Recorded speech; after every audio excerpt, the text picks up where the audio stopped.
Welcome back to Otaku Daikun. Mystic Samurai 1983's done it again. As a $50 patron, they've requested I cover another 4 summer events in Fate Grand Order. For today, I'll go over the lore for summer events 5, 6, 7, and 8, catching us up with everything released in North America. As context requires, I'll be playing things fast, loose, and incredibly silly. You can't think too much or your brain will swell larger than Passion Lip's massive tracts of land. There are so many servants, and so many references to previous events, that you'll need to watch my prior videos in this series to have a full understanding.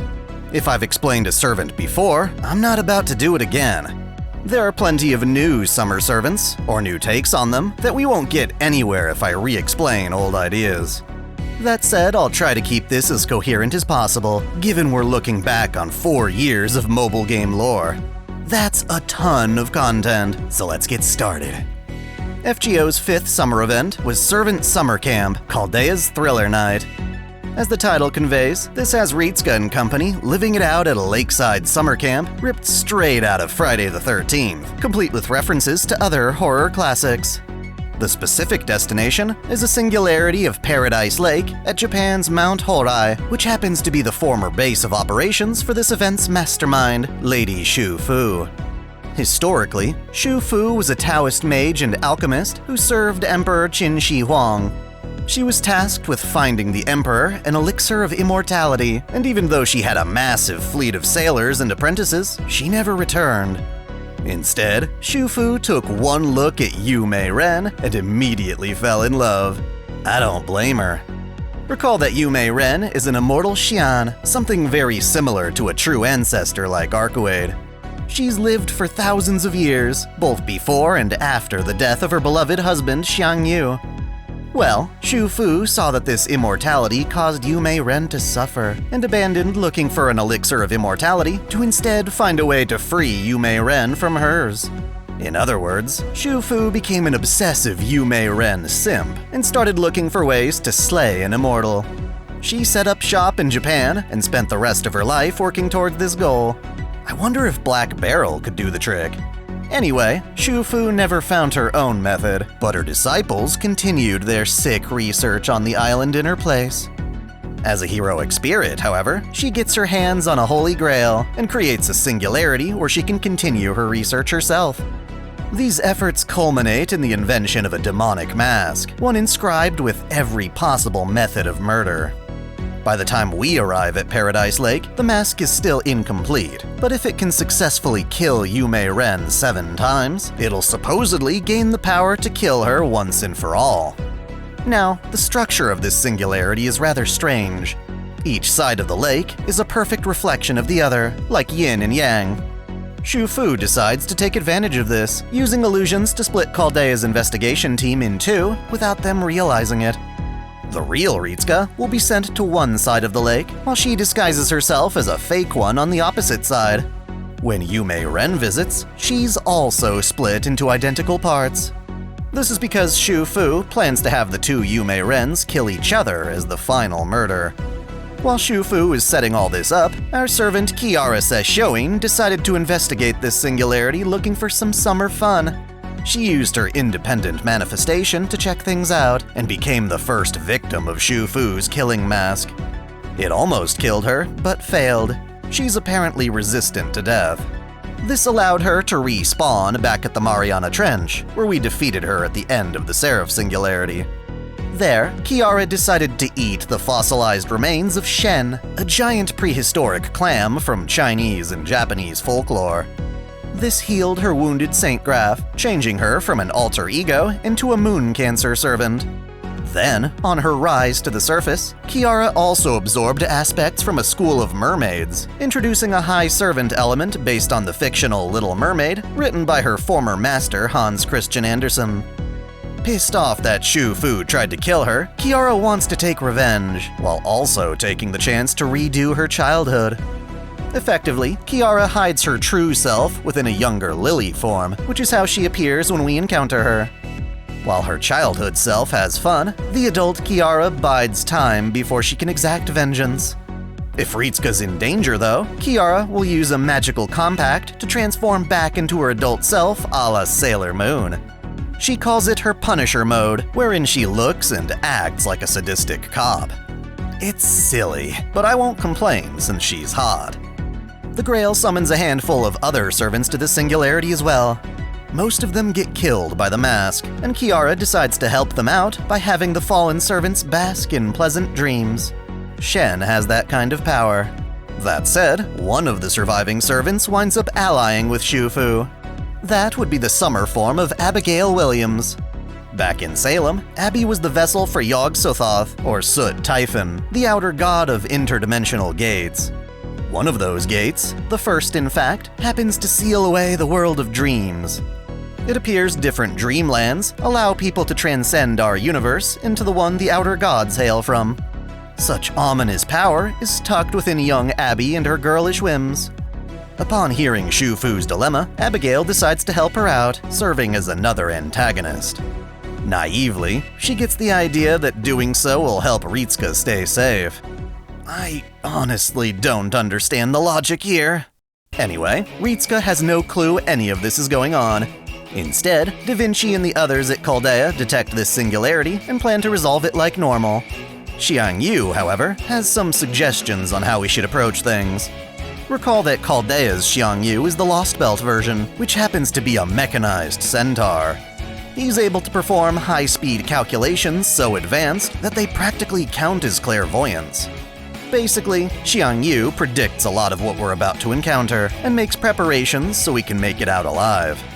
Yu Mei Ren, on the other hand, is excited to use this as a chance to vacation with him. She's all ready with a super sexy swimsuit, but arrives to find out she's been abandoned.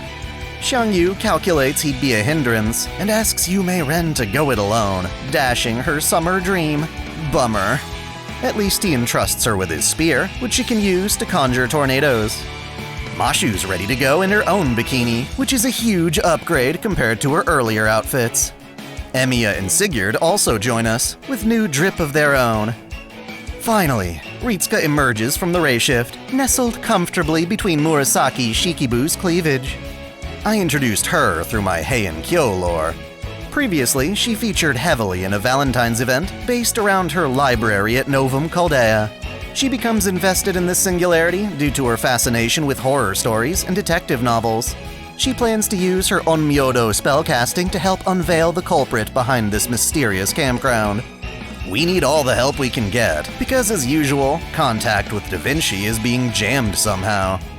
Another servant to arrive ahead of us is the Prince of Lanling.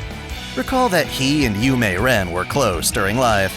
She was devastated when the Emperor sent him some poisonous wine with which to take his own life. Despite her concerns, Lanling drank the poison, wishing he'd like to see her in another life. Now, on behalf of Xiang Yu, Lanling gives us a letter explaining his absence. Ilya, specifically the one from Prisma Ilya, arrives sporting a new summer Saint Graph. She's supposed to be helping out, but is more excited about having time to play. Speaking of play, we're also joined by Tomoe Gozen, who's become obsessed with video games, particularly VR gaming. Again, for her lore, check out my video on Shimosa. Conveniently, or rather suspiciously, we come across a quaint little cottage to serve as our base of operations. Inside, we find Summer Brynhild. She and Sigurd get all lovey-dovey, but don't forget how they're cursed by legend. In life, after falling madly in love with each other, Brynhild and Sigurd met with tragedy. A wicked woman, Gudrun, stole away Sigurd's memories and married him. Then, Sigurd's brother-in-law Gunnar convinced Brynhild to marry him. No longer able to be with Sigurd, Brynhild went into a violent rage, killing her lover, among many other victims before taking her own life. As a servant, the closer she tries to be with Sigurd, the stronger her impulse to kill him. Luckily, Sigurd's a Chad, and doesn't mind being impaled once or twice if it means getting to cuddle. A bunch of less important servants show up, like Ku Holland. They often just pop in whenever it's convenient, so unless they contribute to the core antics, I won't mention them every single time. The servants who can use Magecraft note there's clearly a spell cast on this campground, but they can't seem to understand or bypass it. The only servant who could, Jin Shi Huang, was rejected by the reshift process, likely due to Shu Fu trying to keep him from interfering. As such, the land is cursed, and so we put up a bounded field on the cottage for our own protection. Yume Ren wants to resolve this quickly and go home to her hubby, but it turns out it's not that simple. Along with his spear, Xiang Yu also gave Yume Ren a communicator, which Ritsuka uses to talk with Mashu from time to time. We've already fallen for Shu Fu's trap at this point. The real Ritsuka, whom I'll call Ritsuka A, ray-shifted to one side of the lake with Emiya, Ilya, Murasaki, Lanling, and one of the Yume Rens. Shu Fu pretends to be a fake Ritsuka, whom I'll call Ritsuka B. She's hanging out with the other party consisting of Sigurd, Brynhild, Mashu, Tomoe Gozen, and a second Yume Ren. Due to the yin-yang structure of this island, Ritsuka B is the opposite gender from Ritsuka A. Somehow, Shu Fu's illusion magic is enough to fool everyone into not noticing the difference. Even you, the player, may not notice what's going on. Things start to make more sense when you realize that Ritsuka A is only ever able to talk to Mashu via communicator, whereas Ritsuka B can always talk to her in person. Since the story shifts between both Ritsukas, I'll also treat them as parties, A and B respectively. Kiara Lily winds up pulling double duty, interacting with both parties interchangeably. She's willing to play along with this bizarre setup to better avoid Shu Fu's suspicion. She claims to be the pseudo-servant of Yao Bikuni, a famous Buddhist nun from Japanese folklore known for eating mermaid flesh for everlasting youth. Her amnesia conveniently has her omitting information about Shen. This little girl angle seems innocent enough, so we let her in.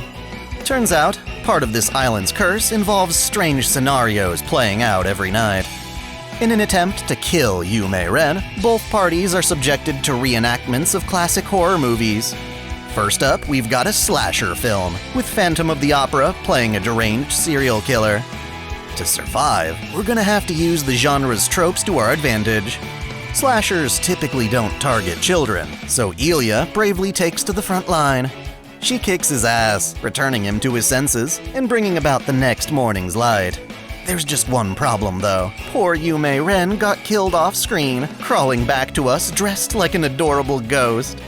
Given Shu Fu's ultimate goal, it appears Yume Ren is especially vulnerable to these horror villains, in this case dying from an axe to the head.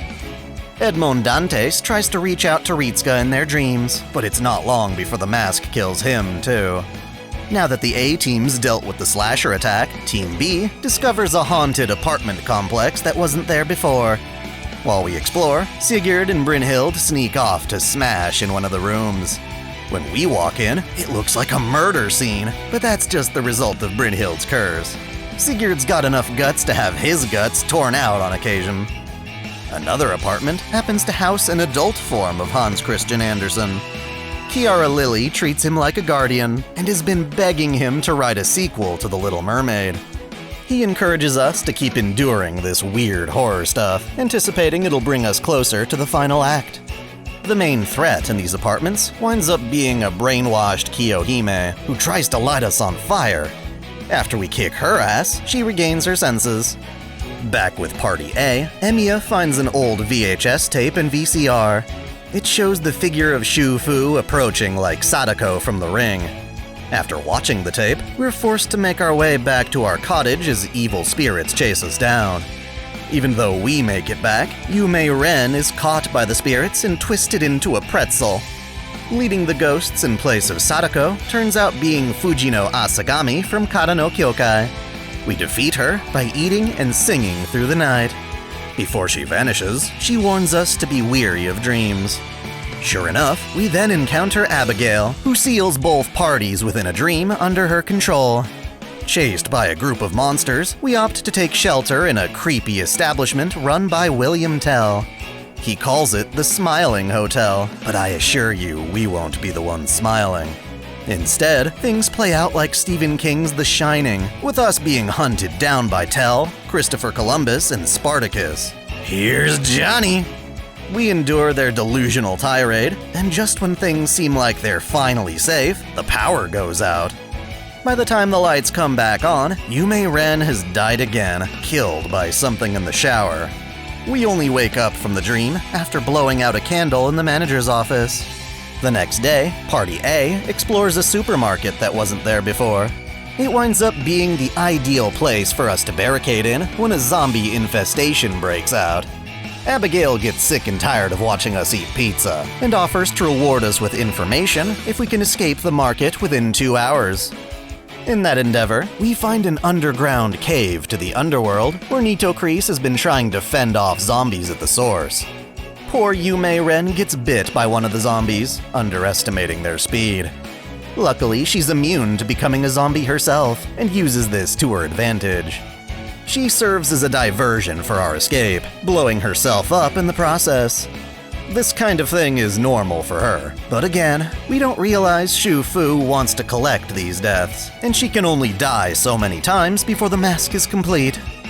As promised, Abby reveals she's working with the mastermind, but refuses to tell us who it actually is. Another day, another new building, a mansion to be specific. Party B explores it, and Mashu finally begins to sense that something's off. One look in the mirror shows Shu Fu's fake Ritsuka and how she's the opposite gender from the player. Deep within the mansion, we find Kiara Lily being held captive by a magical barrier. We try to figure out how to disable the barrier, while also fighting against dolls, automata, and uncanny wax statues come to life. One of the wax figures is shaped like Xiangyu, and even though it's our enemy, Yume Ren tries to save it from melting under a torch. Of course, she winds up burning to death in those same flames. Turns out, disabling the barrier requires offering up freshly spilt blood, so Sigurd lets his wife stab him again. Apparently, being rescued like this is actually part of Kiara's plan to finally return to her adult self. Before we can determine if she's friend or foe, she vanishes from the mansion. Over the communicator, Ritsuka A and Mashu realize something fishy's going on. We agree to meet up at the Smiling Hotel, but now that Mashu's figured things out, Shu Fu stops pretending to be Ritsuka B and steals her away. When Party B's Yume Ren picks up on the other end, we learn how there are two identical versions of her running around. To confirm our suspicions, both Sigurd and Emiya launch their noble phantasms into the air. Sure enough, we're each on opposite sides of the lake, and the Smiling Hotel happens to be right at the midpoint between them. Abigail tries to stop us from reaching the hotel, but during our fight, Elia correctly guesses that Abby wants to protect us. We force her hand by having Yume Ren use her anti-fling rondo to send us high into the air. Abby is left with no choice but to form a contract with Ritsuka and save them from falling. Despite changing sides like this, she still refuses to expose Shu Fu as the Singularity's true villain. What a strange, strange little girl. Finally, both parties unite for the first time since Abby's dreamland. Xiang Yu would be delighted to have not one, but two beautiful wives at his side. Too bad he's not here to enjoy it. Unfortunately, Mashu's not at the hotel. Shu Fu captured her to lure us in, but Kiara's also a mysterious factor. Thus, the party split up again to investigate both simultaneously. Ritsuka joins Sigurd in Party B to hunt for Kiara. We battle her by the lakeside, but can't deal any damage. She's able to use her dream powers to make our attacks miss. After making a strategic retreat, we go to visit Hans again to see if he has any advice.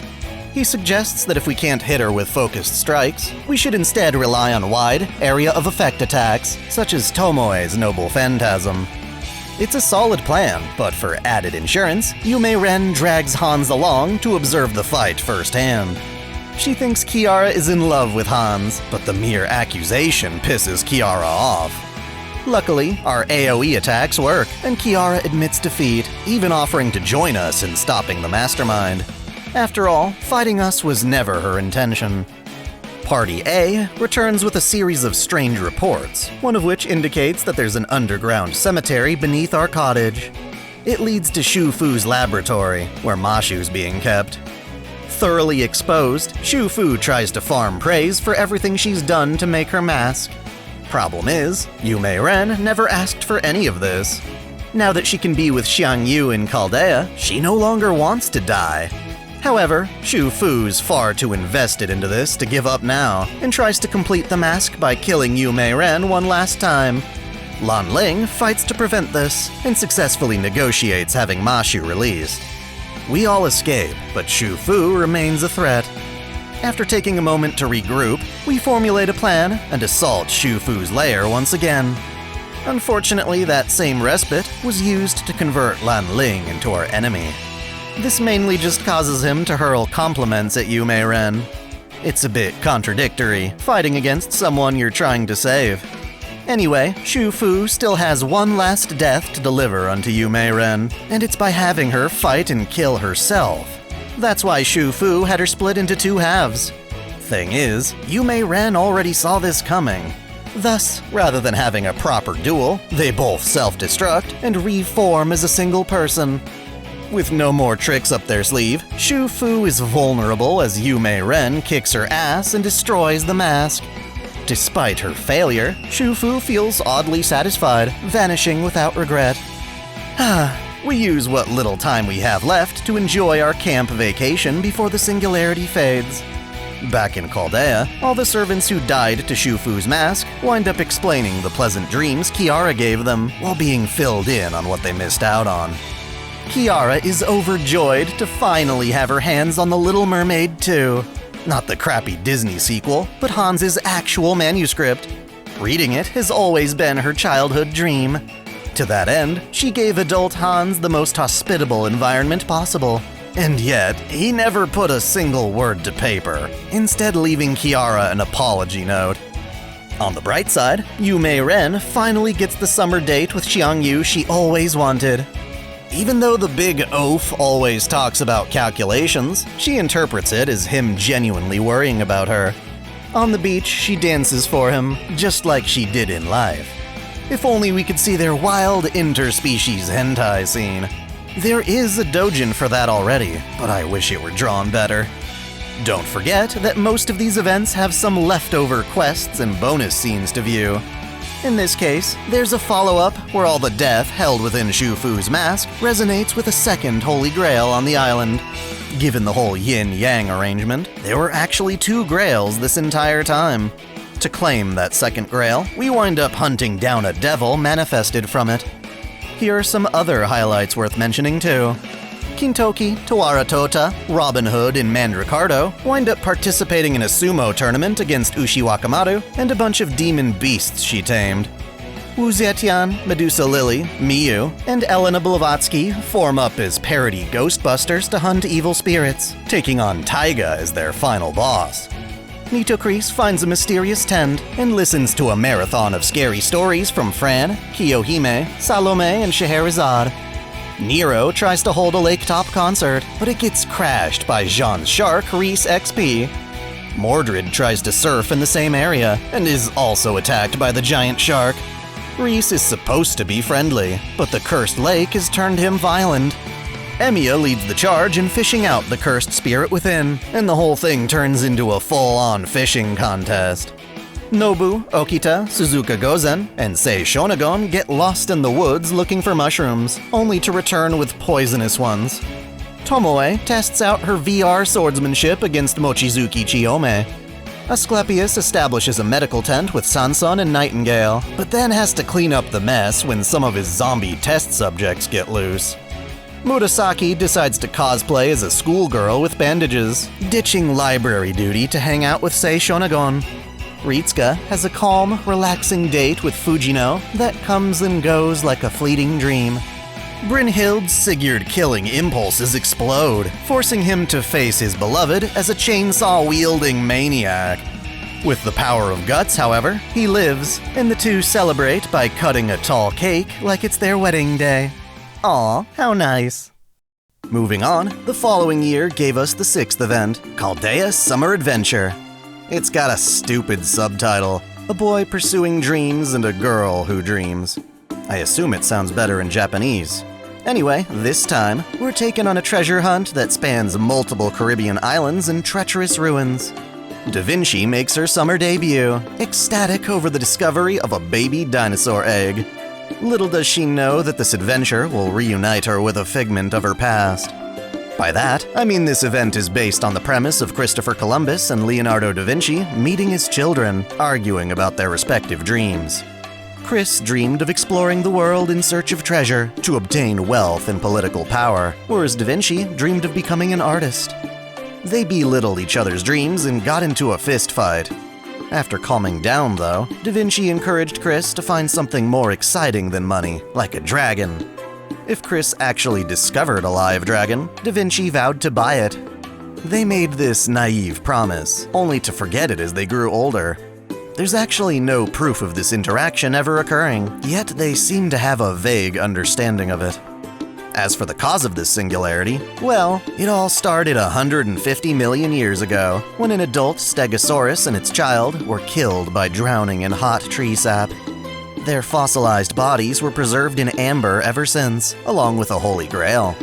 Miraculously, the grail eventually responded to the adult dinosaur's wish, a wish to have its child frolic happily with all the time in the world. To grant this wish, the Grail created a singularity frozen in time, releasing a fragment of itself to have the baby reborn from an egg. The rest of the Grail split into 6 other fragments, each scattered across the singularity like hidden treasures. One of the first servants summoned to the singularity is the childhood form of Columbus. He wants to find this treasure and enlists the help of Ashia Doman, which is obviously a horrible idea. You can't trust the dude for shit, and I'm honestly surprised he's still alive. Like I said before, Chaldea detects this singularity is based around the Caribbean islands during the golden age of piracy, or the latter end to be specific.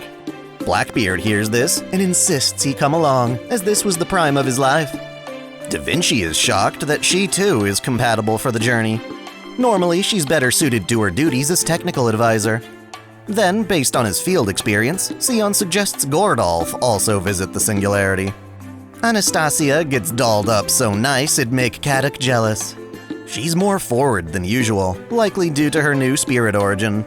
It's hard to believe she once turned Chaldeus into a popsicle. She wants us all to herself, but that plan gets thwarted by Charlotte Corday, who's also prepped for summer. She's got this gimmick where she's a magician. Even better, in my opinion anyway, is how Sei Shonagon looks in her new outfit. Like Murasaki, I first mentioned Shonagon in my Heian Kyo lore. In that chapter, we met a more reserved, traditional version of her. When she came to Chaldea as an archer servant, however, she let loose as a party girl. She embraces the modern era, indulging in trendy fashion and pop culture. She gives Ritsuka and all their servants cute nicknames. Her swimsuit Saint Graph is a berserker, causing her to be even more spunky and extroverted. I'd say she gives Suzuka Gozen a run for her money. Her rival in loveliness this time around happens to be Okita Alter, who makes her summer debut in a unique configuration. Basically, Okita's Sword of Infinity, Rengoku, manifests as a living entity, an adorable little girl who accompanies her wielder. The two of them share the same Saint Graph and mana supply, which has resulted in Okita herself looking, well, less endowed than normal. Apparently, the resources to construct Rengoku came from her height and bust. Only by fusing together again can they restore Okita's regular proportions. That's fine, since flat is justice. On the men's side of things, our team consists of Achilles, who brings along a tiny version of Martha's familiar Tarask, Blackbeard in a new Spiritron dress, and the self-conscious Mandricardo. With the crew assembled, we set off for adventure. This is the first time Da Vinci Lily has ray-shifted. As expected, communications with Novum Chaldea are cut off, forcing us to figure things out the hard way. A couple of pirate scuffles teach us rumors about a legendary treasure that grants wishes. Sounds like a holy grail, so we join the search and even get our first treasure map. We head to the map's coordinates, and out of nowhere, Ritsuka, Fo, Da Vinci, and Mashu are all swallowed up by a vortex, emerging on the other side within some cave. We continue forward until discovering an egg, which hatches to reveal a baby Stegosaurus, the one I described earlier. Da Vinci is overjoyed to see an actual dinosaur in person, and it in turn imprints on her. Cute Thing's now our new mascot. Don't worry, Fo, it's only a temporary replacement. The egg's nest also contains a second treasure map.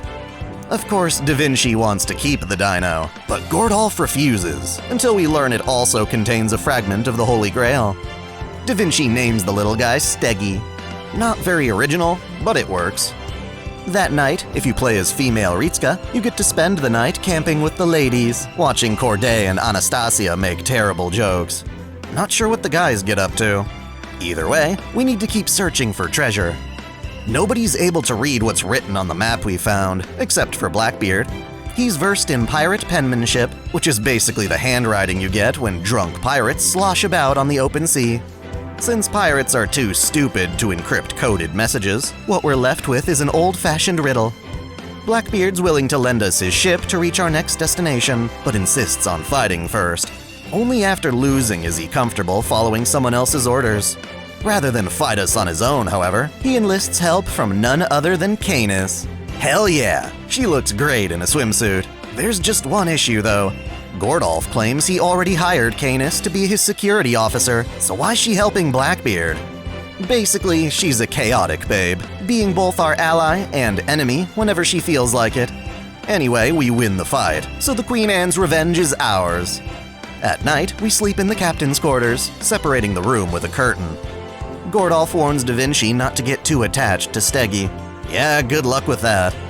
Having reached our next destination, we set out to find the second treasure, only to be first attacked by a new kind of bipedal shark. That's right, sharks with legs standing upright. After that, Anne and Mary show up, hoping to steal the treasure from us, even though we haven't reached it yet. They want to kidnap Ritska as their treasure too, but we don't put up with their crap. Eventually, we come upon a network of caves, and accidentally trigger one of those rolling boulder traps. It chases us through a series of colored doors, leading to a cursed pile of shiny treasure that nearly possesses Blackbeard. Corday exorcises him with knife wounds, allowing us to get a new Grail shard and map. Before we leave, however, we're attacked by a group of what appear to be mass-produced Columbuses. Columbi? Either way, they're freaky as fuck. They overwhelm us with sheer numbers, but just as things are at their worst, Kama shows up to save us. She vanquishes the Columbi, but then accidentally causes a cave-in. Even with that mishap, she deserves all the praise she wants. At night, she even lets us fall asleep on her lap while she sings us a lullaby. She doesn't have to work very hard to corrupt us. We're already depraved. For our next adventure, we find a Japanese-style temple out in the woods and compete against Ishtar and Calamity Jane to see who can get to the treasure first. Inside is a Grail fragment, a new map, and a chunk of amber that Steggy really seems to like. We don't need any of the other jewels, so we give them to Ishtar. The useless goddess hoards the shiny stuff, which triggers a trap that causes the temple to collapse. We only make it out alive because Achilles carries all of us to the exit. Now, Steggy might be a Grail fragment, but he can apparently get sick like any other animal. Da Vinci panics, but Gordolf was smart enough to bring along antibiotics. He does his best despite not being a veterinarian, and manages to get Steggy to a stable condition. Da Vinci stays up all night nursing the little guy, and when he's better by morning, she dives onto Gordolf, waking him up with the good news. Our next Grail fragment is found at the bottom of the sea. Da Vinci designs some siren bubble tanks so we can breathe underwater. Octopus tentacle monsters attack us along the way, but we eventually reach an underwater cave system. Okita kept some of the octopus bits to cook his takoyaki. We come upon a sealed passageway that blocks us from moving forward, so Corday goes back underwater to find and pull a lever that'll let us through. She nearly drowns in the process, but ultimately makes a daring, theatrical escape. We find Hokusai beyond the corridor.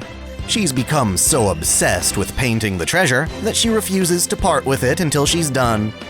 Thankfully, all it takes is a battle to knock some sense into her.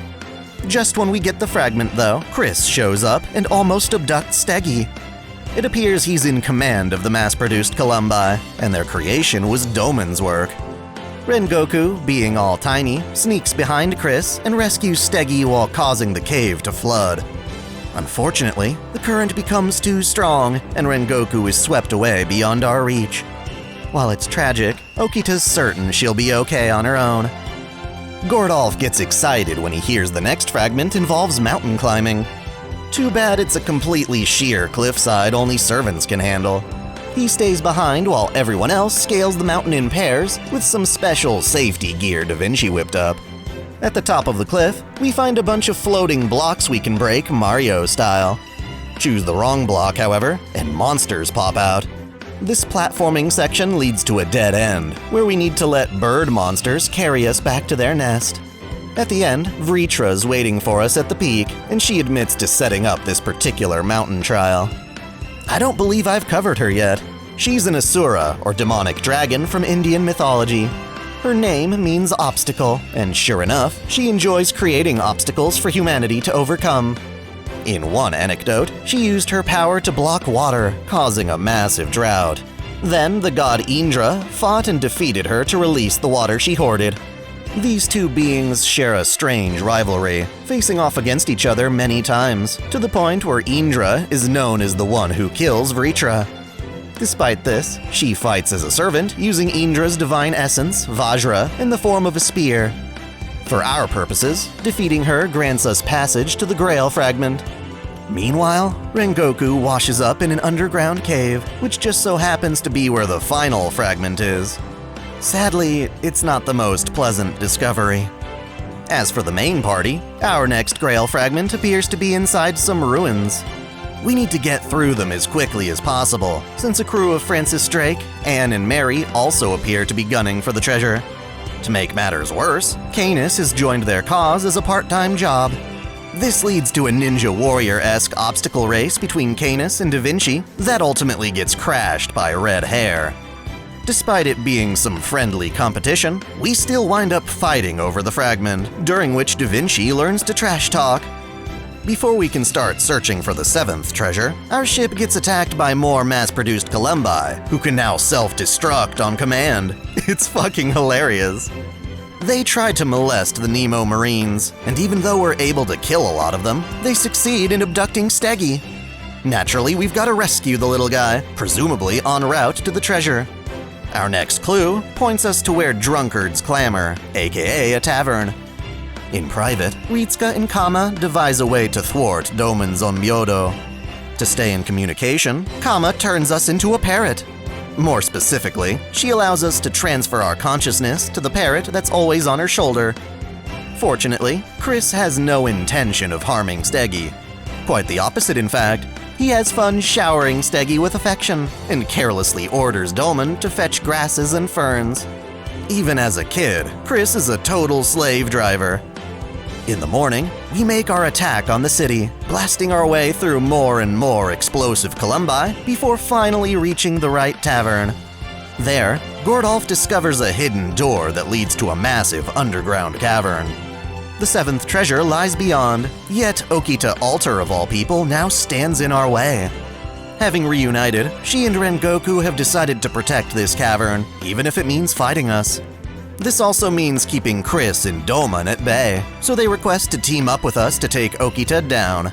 She and Rengoku merge into their final ascension, giving it their all to keep Steggy from proceeding onward.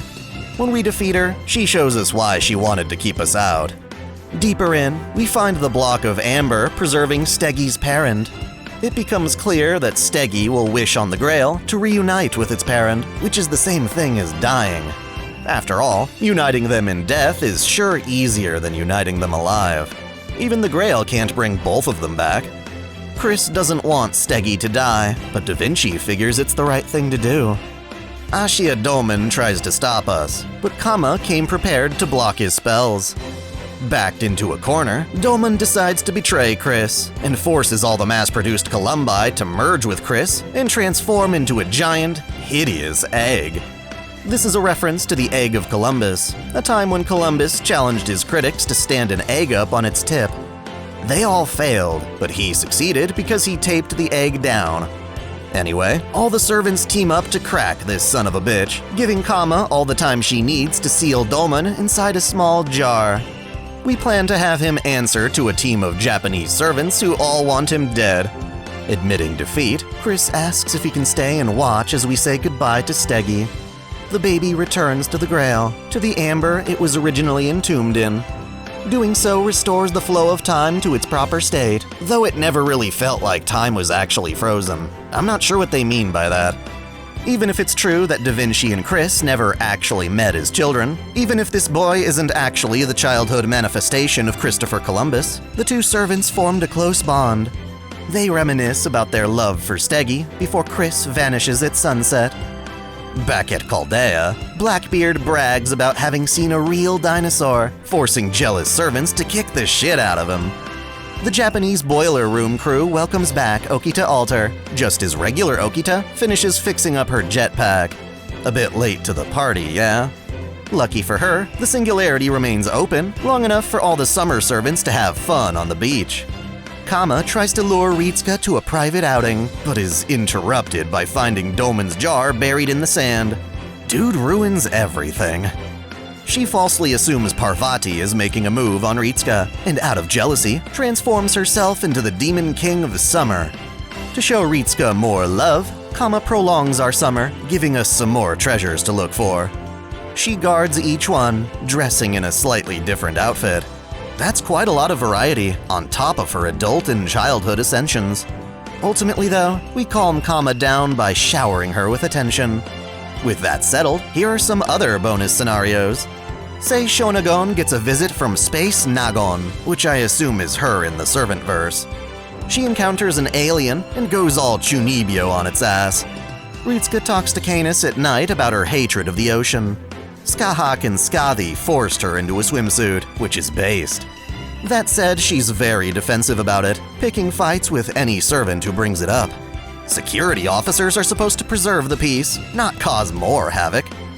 Asclepius, clearly bored out of his skull, starts investigating everyone else's summer hijinks, thinking it might be caused by some sort of disease. He gets so excited taking servants' blood that Nightingale suspects he too has the disease. Shang Yu buried himself and sent Yu Mei Ren a treasure map so she'd have her own adventure to go on. Charlotte deals with some social anxiety by practicing her magic tricks. Anastasia travels around, taking selfies with everyone she can find, and gets Mandricardo's help editing her photos in post. Lastly, all the Gouda Gouda servants face off against an invasion of mini Nobus and other Nobu-esque threats. Can't they just stick to their own events? They have too many as it is. That does it for Summer 6. The following year gave us yet another summer event, Arctic Summer World, Chaldea's magical summer theme park. Nothing screams summer more than a frozen wonderland, right? Since this event is designed to let Skahak Skadi claim most of the spotlight, I'd say it's actually appropriate. Reminds me of a theme park near my hometown called Santa's Workshop, which was all decked out in fake snow for the summer. As for how this all started, well, the alien god bleached the entire Earth, including the North Pole. While observing this, Ibuki Doji gets her hands on a holy grail, I swear these things just grow on trees now, and partners with Ashia Doman to turn the Arctic Circle into an eternal summer paradise. Seriously though, someone at Type Moon must have the most engorged erection for Doman. He's in everything, despite being the most insufferable piece of shit. Don't tell me there's a band of hardcore Fujoshi propping him up in popularity contests or something. Anyway, Ibuki asks Doman to hand the grail off to someone with love and compassion who can manage the singularity in her stead. Like a few servants now, Ibuki gets it in her head that we want a never-ending utopia that will endure regardless of what happens to the bleached earth. They always seem to ignore the fact that hiding away forever just isn't how we do things at Chaldea. The servant Doman gives the grail to is Skadi, as she resonates with the idea of an eternal summer. After all, she's had to experience the world's end twice now, between Ragnarok and the bleached earth.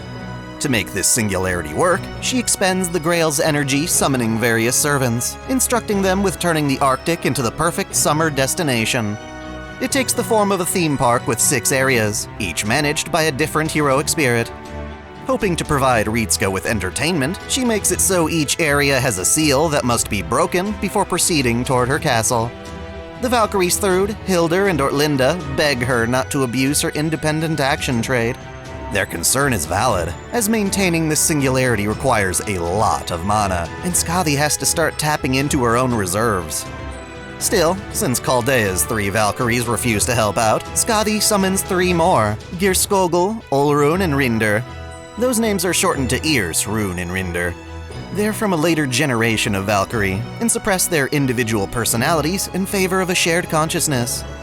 They inspect Chaldea and recruit the various servants Skadi needs to run her theme park. One of their targets is Eris Utsumi, a new recruit we picked up during the Fate Requiem collaboration event. You can find my coverage of that event in episode 30, along with other collaboration events. Gordolf is understandably pissed off that our own servants are causing havoc yet again, and begins forming an investigation team for Rayshift. Mashu and Da Vinci stay behind as support. For some fucking reason, they choose Ashia Doman to come along, not realizing he's conspiring with the Singularity's mastermind.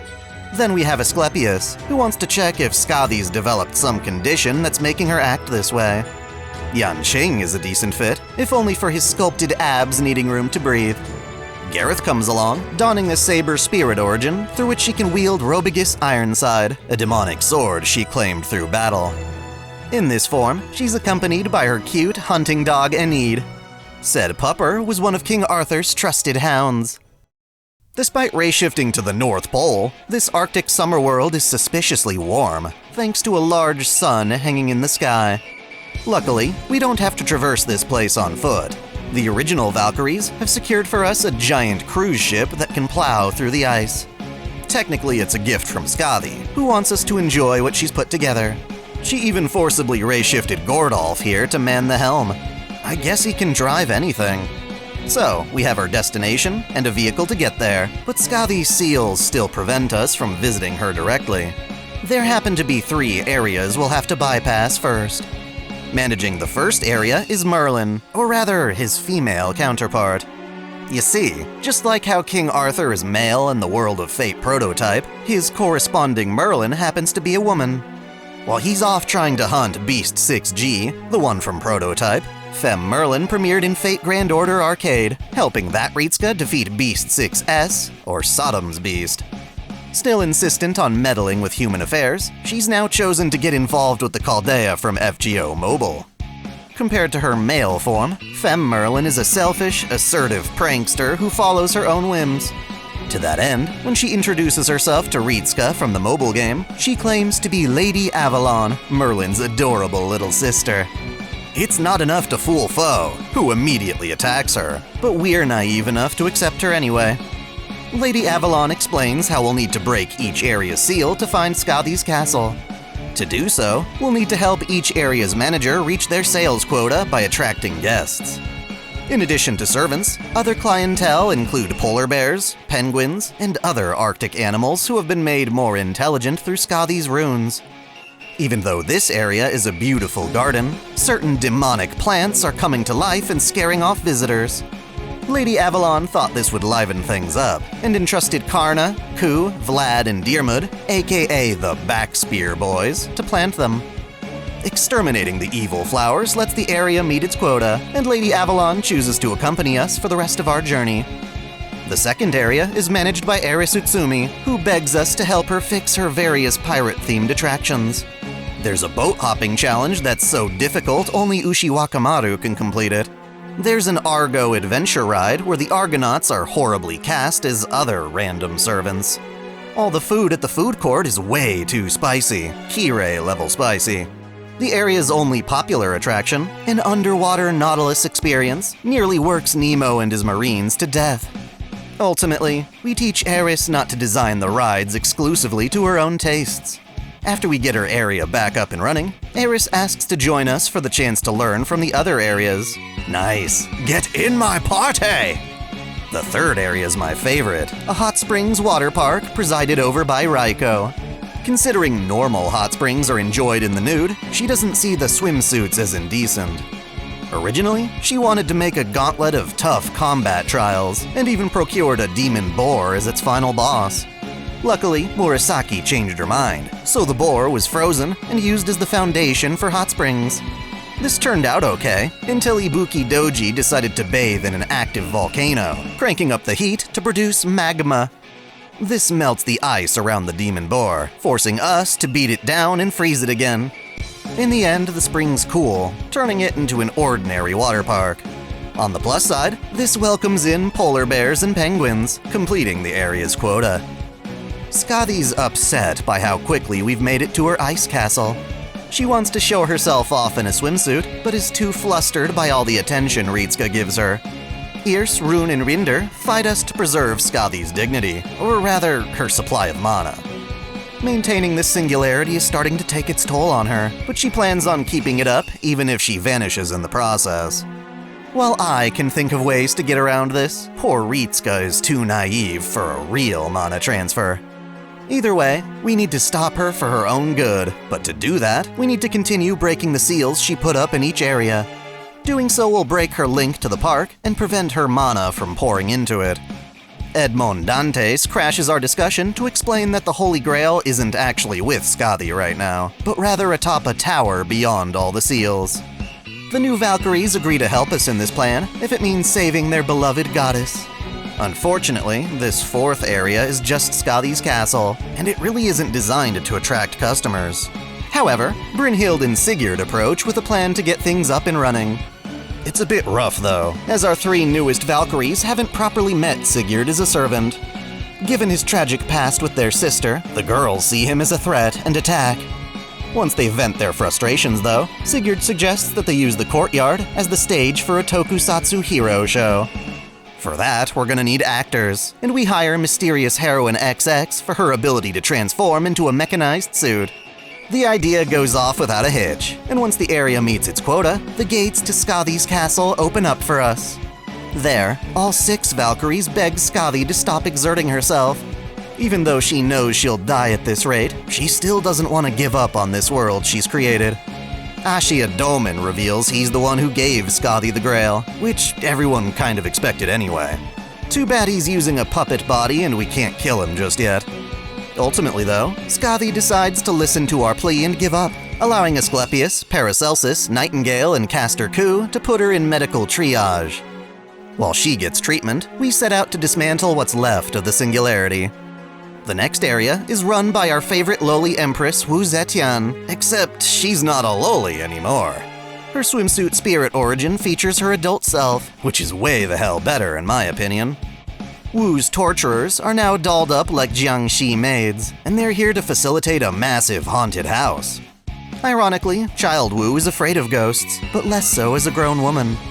Her section of the park isn't getting enough visitors because it's too intense and gory for a general audience.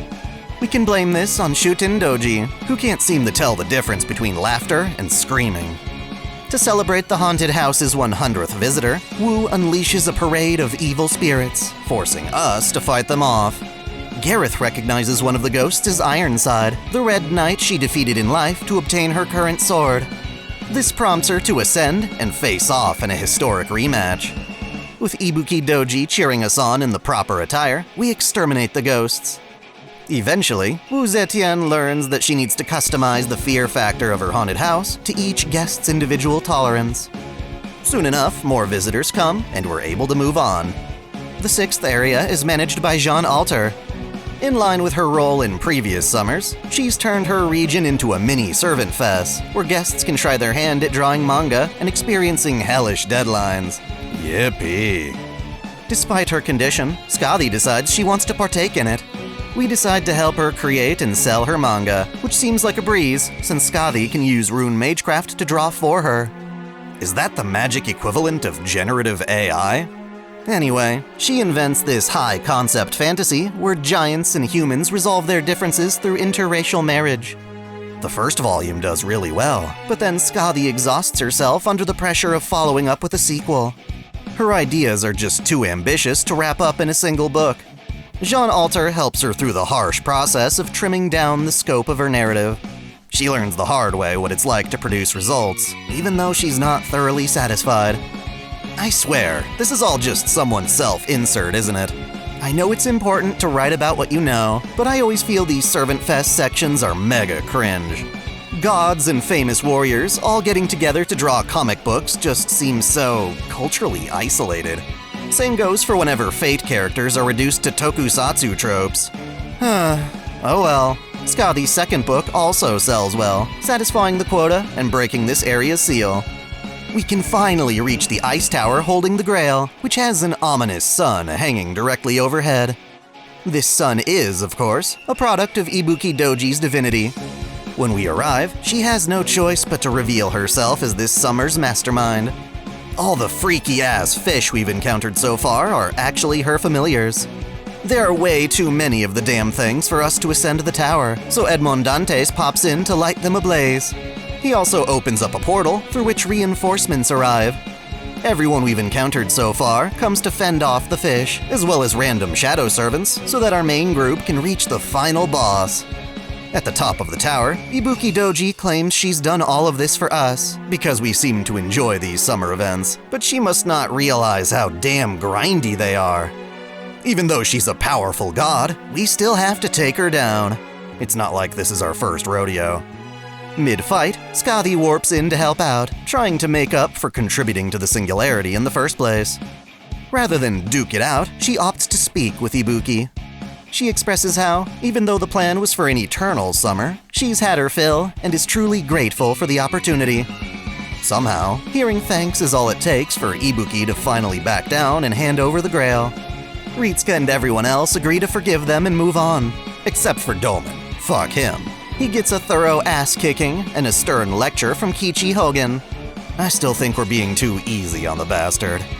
With that all taken care of, Gordolf gives Mashu the okay to attend the rest of the singularity, which is honestly what we really wanted. Ears, Rune, and Rinder start vanishing, but Lady Avalon solves that problem by registering all the Valkyries as a single servant. Due to their similar forms, they can appear as Spiritron dresses for our already existing Valkyries. It's Lady Avalon's parting gift before she herself vanishes. Not like we won't see her again, though. Here's some more bonus scenes. Suzuka Gozen and the other Heian girls reserve Raiko's water park, but their little party is crashed when Blackbeard wants to play with them. This leads to tons of other uninvited servants all diving into the pool, triggering Raiko's need to police our fun. She apparently has an exposure cap that, if exceeded, sends her into a fit. Sei Shonagon thinks it's a matter of stress and tries to ease the tension by holding a dodgeball match on the beach. Meanwhile, young Guifei and Carmilla pair up to investigate how wearing a swimsuit suddenly makes Wu Zetian tolerant of ghosts. The former is upset she can no longer enjoy teasing the scared Empress. We discover Skadi used runes to make Wu forget about her phobia. Lucky for young Guifei, though, Wu is still afraid of cats, and Foe looks enough like one. A corpse is discovered in the haunted house, and Moriarty has to defend his innocence. People weren't wrong to doubt him, though, as the corpse winds up being a fake planted by Moriarty Lily. Then, Gareth gets embarrassed for calling Lost Belt Morgan her mom, and has to be cheered up by Ibuki Doji. Despite all the chaos Ibuki caused, she still wants everyone to be happy. Lastly, now that Eris is an Avenger-class servant, she wants to learn how to better fit the role by consulting Jean Alter, Ilya, and Hokusai. She thinks their skills writing manga will help her better understand herself. Not sure I follow the logic there. Now, if you thought this story focused too much on manga before, get ready to double down with FGO's 8th summer event, Servant Summer Festival. Think of it like Servant Fest 2.0, where Ritsuka's once again caught in a never-ending time loop centered around making doujinshi. If it weren't for all the lovely waifu, I'd have gone insane by now. So yeah, this singularity kicks off because BB wants another go at designing a fulfilling summer for Ritsuka. She recreates Lulu Hawa, this time without all the Divine Pele crap. It's a nice sentiment, but then she fucks it up by trying to innovate too much. She decided it would be fun to mix the scenery of Hawaii with that of Australia, resulting in a bizarre hybrid of the two. This invited the presence of an Australian deity named Wangina, who presides over air. Because air cannot be seen, it's often neglected or ignored. As such, Wangina was lonely, but otherwise content watching over Earth's life, at least so long as it was peaceful. Wangina's wish for everyone to get along fell apart in the face of human war and strife, and it began to suspect it was no longer needed. Of course we need air. We'd all die without it, but our actions have nearly convinced Wangina to leave us.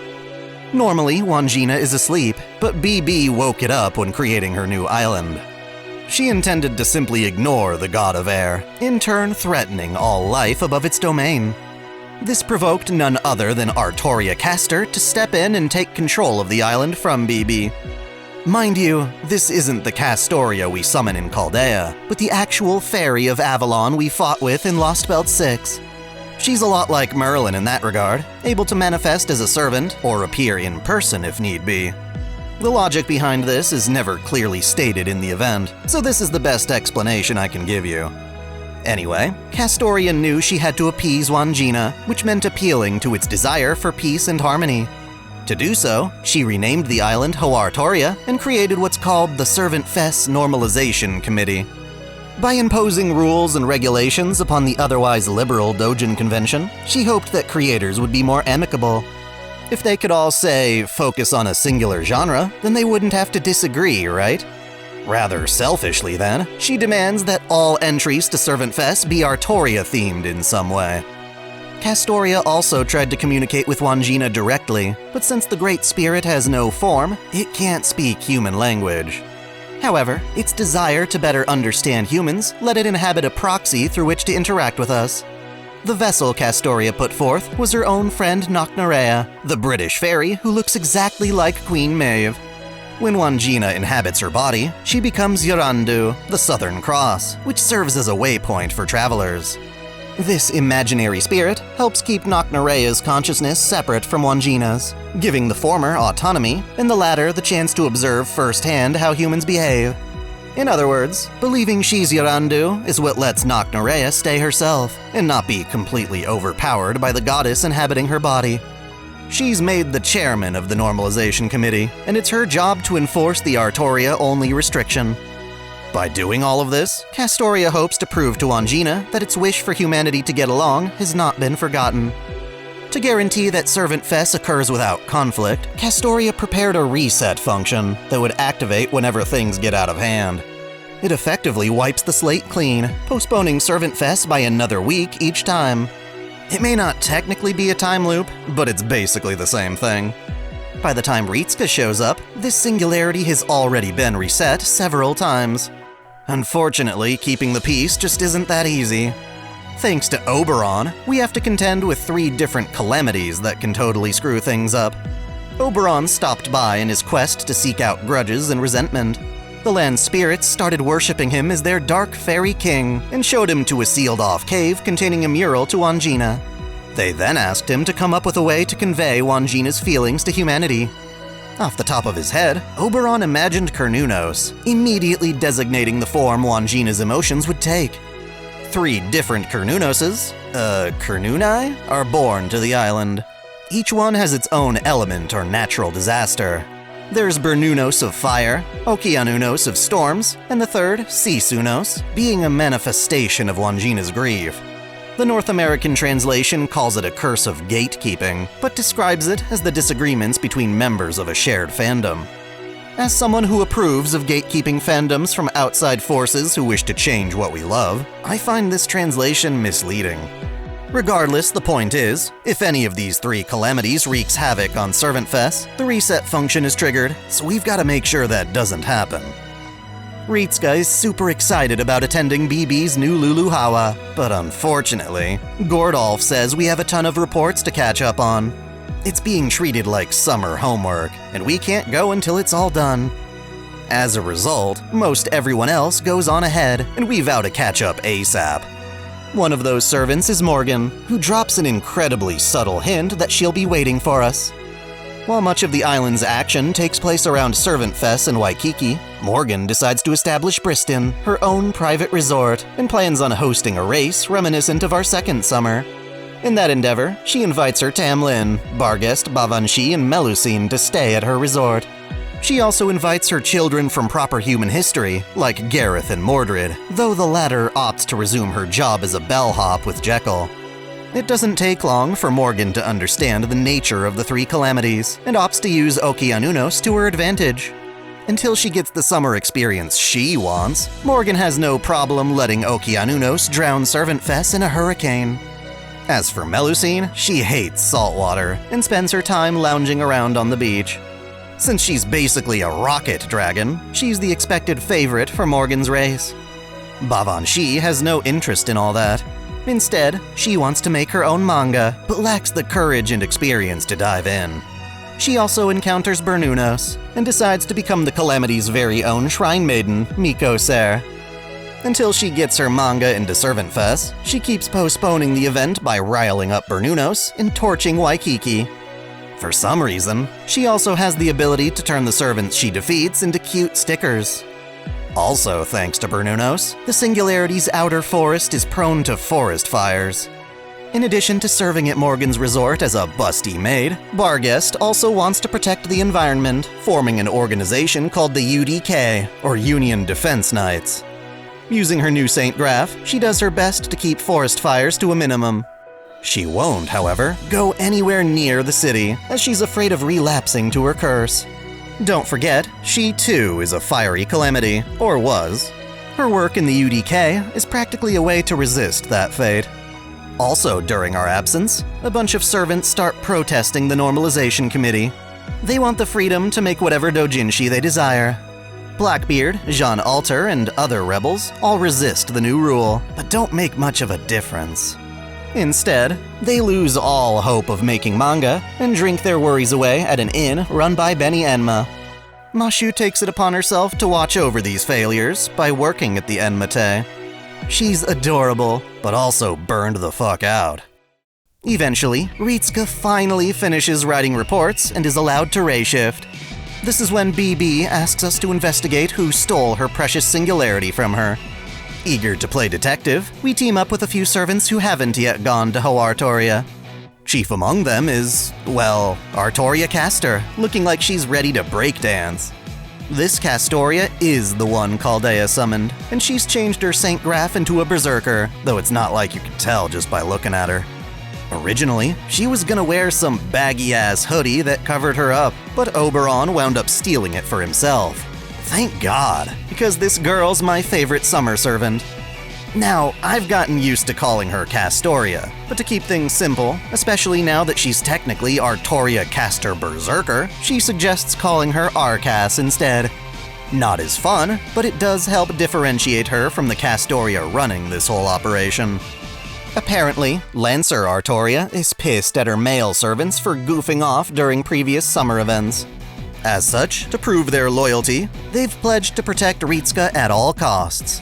They even try their own stupid tokusatsu intro. Huh. On to better things, we've got Suzuka Gozen, who's decided to go full-on Gyaru. No, she's not our sexy Santa, but I can hardly complain when she looks like this, dresses as a race queen, and can strip down to an even raunchier Shrine Maiden swimsuit. Our last important member is Chloe, or Kuro, from the Prisma Ilia collaboration I covered in episode 30. While she does have a standard bikini, her main ascension winds up being this business attire. She's already used to editing all the manga Ilia and Miyu make, and is dressing to assist all the other clubs as well. For some reason, the island is home to violent chickens, stronger than ever before. They make the Knights of the Round Table look incompetent. Defeating them lands us some money. Instead of the usual BB bucks, though, it's some new Artoria-themed bills. To ease our confusion, Morgan Freeman shows up and explains the change in management, as well as a prophecy regarding the three calamities. Just when we finish moving into our hotel room in Waikiki, Miko Ser goes on a rampage, getting Servant Fest cancelled right off the bat. When this happens, the reset separates our party, and our group is limited to just Chloe and Arcas. Everyone's in a ruckus about the reset, and Yorandu enters the hotel to bring order to the chaos. She denies having anything to do with Knock-Nerea, but still welcomes us to enjoy Servant Fest. We spend our time investigating the Singularity, specifically the Anti-Servant Fest Alliance I mentioned earlier. Turns out, Tamamo Cat used to be part of that group, and she fills us in on the details while serving us lunch. At the Enmate, we reunite with Mashu and learn about the Alliance's sorry state of affairs. Lancelot's there too, doing a shit job as our bodyguard. Yorandu also finds the Alliance hideout and tries to encourage us not to associate with any of them. Still, she decides to extend an olive branch to the rebels, proposing a contest to determine the fate of Servant Fest. If any of the Alliance's doujin clubs can make an Artoria-themed book that places in the top 10, she'll call off the genre restriction moving forward. This makes absolutely no sense. Isn't the whole point that the singularity will end when Servant Fest finally succeeds? Assuming the Alliance meets their end of the bargain, there won't be another Servant Fest to make new books for. I think the assumption is that, if we're willing to at least try complying with the rule, and something still goes wrong, then clearly restricting everyone's creativity isn't the solution. Regardless of the logic, this gets everyone excited to make doujins again, even after Ritsuka declares they won't be able to partake. We've got our investigation to worry about, but that won't stop us from helping the clubs in less direct ways. One of these clubs, Yoroshiku Mount Liang, consists of Huyanzhou, Eliza the Nine-Tailed Dragon, Yanqing, and Huang Feihu. Let's do a lightning round for the newcomers, who are all from earlier Halloween events I never read the story for. Huang Feihu is a prince from the Chinese novel Investiture of the Gods. He served Emperor Zhou of the Yin Dynasty during the time when the fox demon Daki bewitched the emperor into committing atrocities. Huang Feihu discovered her true nature, incurring her wrath. After losing his wife and sister to Daki's schemes, he switched his allegiance to King Wu of Shichi and led a rebellion against his former lord. As for Eliza, she's another goofy-ass form of Elizabeth Bathory, one who's fused with Shi Jin, a hero from the Water Margin, and first of the famous 108 Stars of Destiny, who battle evil forces corrupting the Song Dynasty court. In their combined form, Eliza's a little girl, and Shi Jin's her plush-looking dragon staff. Huyanzhou was another of the 108 stars, an imperial general known for linking lines of horses together with iron chains and fighting on the battlefield with 2 iron crops. She was supposed to aid Moriarty during the Shinjuku Singularity, but he went with Yanqing instead. Because of that, she was a phantom spirit, one who was merged with Empusa, a demon beast from Greek mythology with the body of a donkey and a leg made from bronze. It was a strange creature who would shapeshift into beautiful women to devour men's essence, but would also shriek and run away when insulted. Their fusion has caused Huyanzhou's servant form to be self-conscious and moody. Her temperament is a huge problem when it comes to drawing manga. She's talented, but suffers from sudden fits of insecurity, forcing her clubmates to cheer her up. She wants to make an Artoria-themed rom-com, but can't settle on a single design for the heroine. Their club goes the Negima route, choosing all of their ideas at once, resulting in a story of 108 different Artoria faces. Clothiers is a club centered around making cosplay. It consists of Moriarty Lily, Vlad III, Miss Crane, and Habitrot. I don't believe I've ever covered Miss Crane before. She debuted in the same event as Benny Enma. Her true name is Tsurume no Kimi, the human form of a crane who devoted herself to her kind benefactor. Basically, as the story goes, a man saved a crane from hunters, and as thanks, the crane became his wife. She would weave fabrics using her own feathers, until the man discovered who she really was. With her secret revealed, she turned back into a crane and flew away. As a servant, she tailors entire outfits, not just fabrics. Originally, the club wanted to make a photo shoot with outfits modeled by Vlad. Now that they've got a restriction, Moriarty gets the idea to switch their subject to Mordred, photographing her in a tasteful ensemble.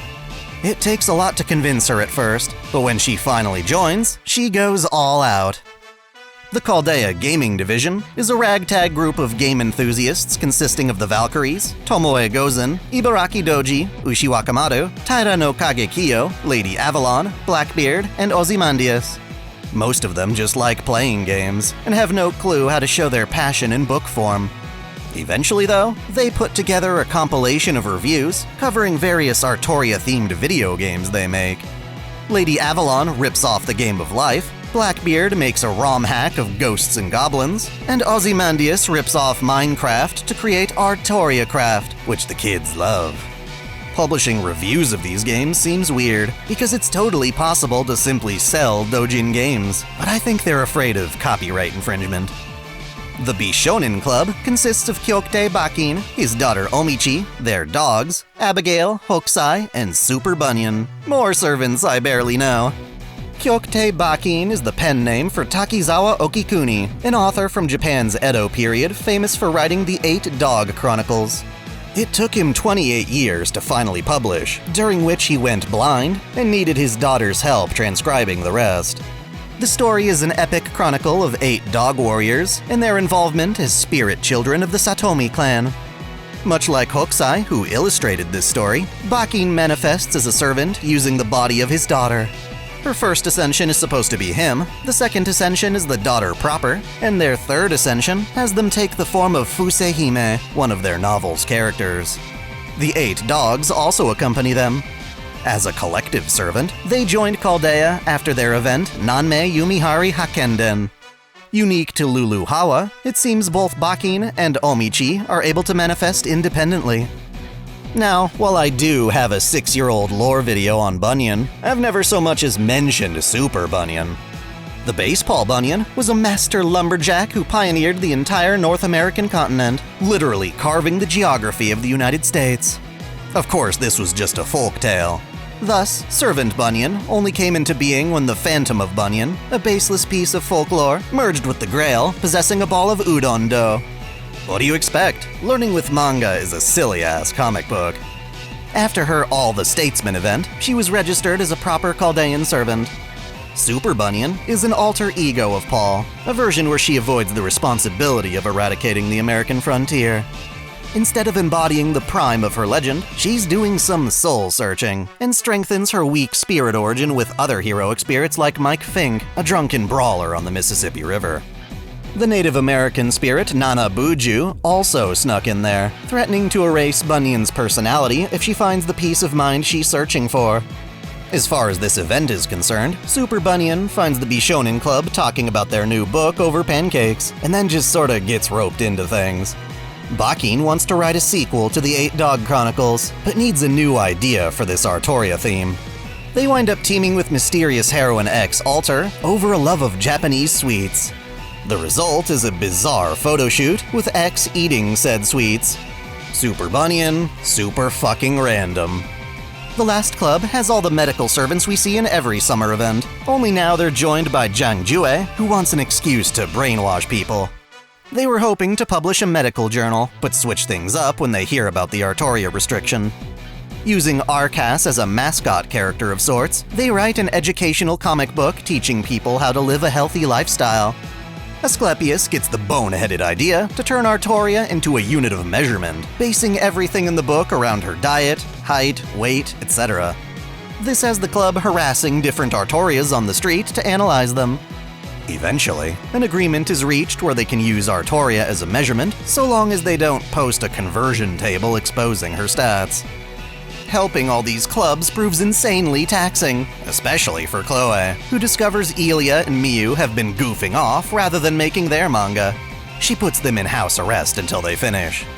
Eventually, though, we get everyone's drafts, but can't print them due to a paper shortage. All the forest's trees are being burned.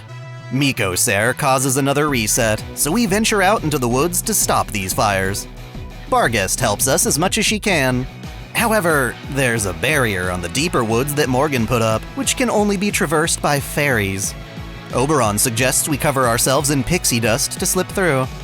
Within, after fighting against boxing kangaroos, because Australia, we find Tristan swimming around in a nearby lake. He's been here ever since the previous reset, waiting for us to rescue him. So who's guarding who now? Well, he's made friends with Bavanshi, and even shows us to her house in the woods. She doesn't exactly welcome us with open arms, but after a good brawl, she caves and admits her relationship with Bernunos. She claims she can pacify the calamity, and pledges to do so in exchange for all the manga drafts we accumulated. These are meant to give her inspiration for her own book. We do what she asks, and Bavanshi fulfills her end of the bargain, but then Servant Fest still gets ruined by a hurricane.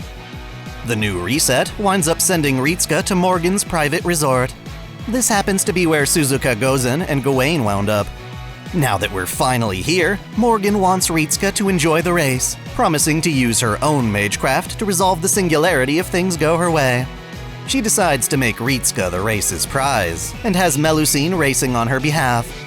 Problem is, Ritsuka still has faith that Servant Fest can be completed peacefully, and to give everyone their chance, we opt to join in the race ourselves, partnering with Suzuka, who rides a kick-ass motorcycle. We even get Morgan to alter the rules a bit so we have a fighting chance. Hoping to rescue us, Arcas and Yorandu enter the race as well, with Arcas changing into a cute, but much less sexy Alice in Wonderland getup. They didn't know that Ritsuka and Suzuka already have things covered. Our bike is enough to put us in second place, but Melusine's a cheater, flying in the air and launching rockets at us. Thanks to our rule change, though, the final section of the race takes place on the ocean floor. Melusine completely flops in the face of this challenge.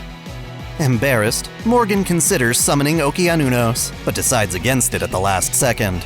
Too bad Habitrot jumps in the way trying to stop her, accidentally pressing a button that awakens the calamity anyway. Suzuka and Melusine have to work together, combining their noble phantasms to pacify Okeanunos' tidal rage. Reluctantly, Morgan agrees to send us back to Waikiki, promising not to interfere anymore. Just when we think we have things under control, a new threat emerges. Chloe winds up pushing herself to a breaking point, helping all the other clubs. Out of sheer frustration, she becomes a separate calamity, a giant who rampages the streets, getting Servant Fest cancelled again. After going beast mode and ruining the event, she retreats to an open field and falls asleep. In that short time, a bunch of Blackbeard's lolly-obsessed pirates form a fan club, or religious cult, to worship her like some kind of giant goddess. We expect she'll wake up just in time to ruin the next Servant Fest, so we need to pacify her somehow. Since this is mostly Ilia and Miyu's fault, they agree to offer up a finished manuscript. The three Stooge Knights try to approach her slumbering body, only to be automatically rejected and blown away. Let's just say Chloe has a type, and will only let cute magical girls through. Thankfully, Arcas is a mage, and kinda looks like she's transformed when taking off her pants and jacket. This lets her join Ilia and Miyu for the offering. Unfortunately, it also appeases the priest of this cult, Blackbeard of course. Then there's Locusta, who for some reason finds Chloe's body an ideal seedbed to grow mushrooms on. Ew. She wants to cultivate Mario-style shrooms that make people grow. Neither she nor Blackbeard want Chloe to go back to normal, so it's boss time.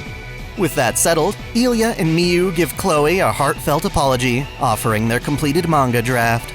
Too bad they ordered hundreds of copies without doing a proper spell check. Chloe's embarrassed by the whole ordeal.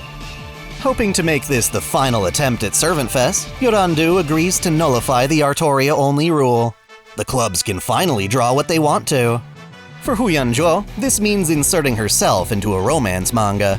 She ignores her inner voice telling her it's a cringe idea and commits fully to it. To help her out, the rest of her club finds and slays a literal embodiment of disparagement, a representation of all the hateful critics she might encounter. When in doubt, kill your critics! No, seriously, it would be amazing to fight off my own anxieties. For clothiers, they're just excited to make more costumes.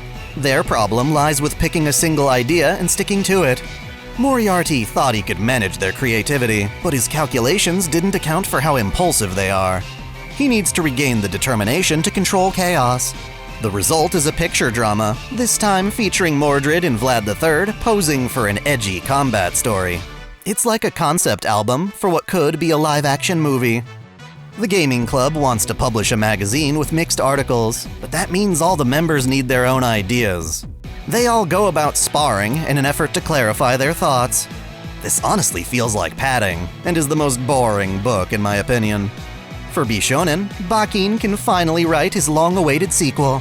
However, Super Bunyan worries it might be too dry for a convention, and suggests it be adapted as a stage play featuring the dogs as actors, and other servants dubbing their dialogue.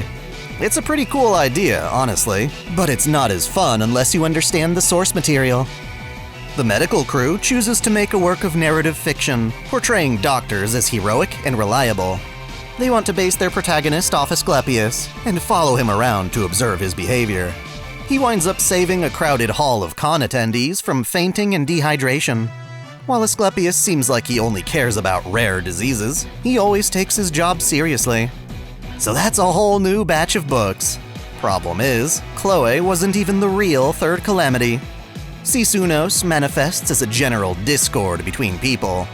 It seems Tezcatlipoca can already predict people rioting at the next Servant Fest, and decides to make a huge profit in the meantime. Over at the vendor's tents, he stirs up FOMO with limited edition goods that can only be bought in cash. When we confront him about it, he shows us a vision of the future, which reveals that when the event resets, Yorandu unleashes her noble phantasm. Arcas already kinda knew this, having been near Yorandu during a reset. She was hoping to keep it a secret, since Yorandu isn't aware of being the reset mechanism. Now though, Yorandu is confronted with the truth, sparking in her an existential crisis. Realizing she's Wangina incarnate, she unleashes Sunos on the venue. So yeah, that means another reset, and afterward, she's nowhere to be found. Only at this point do we get invited to the Normalization Committee's headquarters, where Avalon Castoria fills us in on what's really going on. We realize we've been going about this all wrong. Avoiding the calamities is only one part of our mission. We also need to show Wangina our devotion toward peace. Even if we can't get along all the time, the least we can do is unite our efforts into a single tribute. Our goal then becomes commissioning all the island's artists to make a brand new mural carved out in stone, which can be offered to Wangina's cave shrine. This means convincing Mikosare to participate, and she agrees to help out so long as Ritsuka, Mashu, and Arcas make their own book for the festival. She thinks it's gonna be a punishment, but Ritsuka's been foaming at the mouth for the chance to finally contribute. Somehow, in less than a week, we managed to help Mikosare with her book, finish our own, and get everyone to carve some art into the mural. Doing so has us call in every possible favor, such as having Morgan take the form of Ash the Rain Witch to serve as Mikosare's assistant. Inadvertently, all three Tamlin come together to complete their book. The final battle starts with a showdown against all three calamities at once. The Tamlin join us in the fight, splitting up to take advantage of their strengths. Melusine, Suzuka, and Bavanshi handle Okeanunos. Barguest musters the courage to face Bernunos, now unafraid of her own calamitous nature. Defeating Sunos frees Naknarea from being Wangina's vessel. We gather at the site of our collective mural, where she plays the violin, temporarily manifesting Wangina in a form we can see. All of our hard work on the rock carving is enough to convince her that we care, and are at least doing our best to fulfill her wish. Wangina returns to the sky, validated by our actions. With that, everyone can finally enjoy Servant Fest as it was meant to be. Morgan decides to use her power to maintain the singularity for another week. During this time, Avalon Castoria consults Muramasa, pitching her idea for a dojin, ending the story with happily ever after. And voila! We're now caught up with the lore on all 8 summer events currently released in English. Japan's still doing their own thing, with at least 2 summer events I haven't covered. Will I get to those? Probably, so long as you're all still invested in this epic adventure. For now, share with me your favorite part of these events in the comments. There's a ton more lore where this came from, but I hope you'll also consider watching some of my Waifu Files videos. I think they still count as lore videos, just focusing on what I like the most. Until next time, celebrate your fandom! Thanks for watching. This channel relies on support from viewers like you. Please help us out by dropping a like and comment. Subscribe for more videos, and be sure to enable notifications. Or hit up our Discord so you never miss out on a new upload. Most importantly, if you can spare it, please sign up as a channel member, either through YouTube, Patreon, or Subscribestar. You can find links in the description. We've got perks like exclusive content or early access. Until next time, Celebrate your fandom! I want to give a special shout out to all my $10 and up supporters: VideoGamer75, Dante Pendragon, Steven Elak, Otaku Mom, Mystic Samurai 1983, Free Brick, Alexis Yukio Gomez Yamato, Lunarworks, Link Pendrago, Observer Bellis, James Hewitt, Uncanny EXP, Crow Calum, Saul Soto, Tristan Riggin, Major, Winter's Edge, Sneer Cachette, Sunbro Torian, Caitlin P, Soguy CH, Sith Lord 906, Vladimir Ovna, The Taz 96, Kengo X 77, Alistair Bernadotte, and Reason 99. Thank you all so much.